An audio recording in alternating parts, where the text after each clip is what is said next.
గోదావరి నదీ తీరంలో ఈ వాడపల్లి వెంకటేశ్వర స్వామి సాధారణంగా మనకి కనిపించే వెంకటేశ్వర స్వామి కన్నా భిన్నంగా దర్శనమిస్తారు. ఈయన ఒక చేతితో గద పట్టుకుని ఎర్రచందనపు మూర్తిగా వెలిసి ఉండటం చాలా చాలా గొప్ప విశేషం. అసలు ఈ స్వామికి వెంకటేశ్వరుని పేరు ఎలా వచ్చిందో ఎవరు పెట్టారో తెలుసా? వేం అంటే పాపాలను, కట అంటే పోగొట్టేవాడని అర్థం.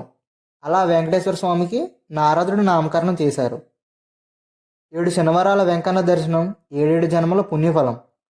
స్వామివారిని 7 శనివారాలు వరుసగా దర్శించుకుని ధ్వజస్తంభం ముందు నిలబడి మన మనసులో ఉన్న కోరిక కోరుకుని 7 ప్రదక్షిణలు చేస్తే ఆ కోరిక నెరవేరుతుంది.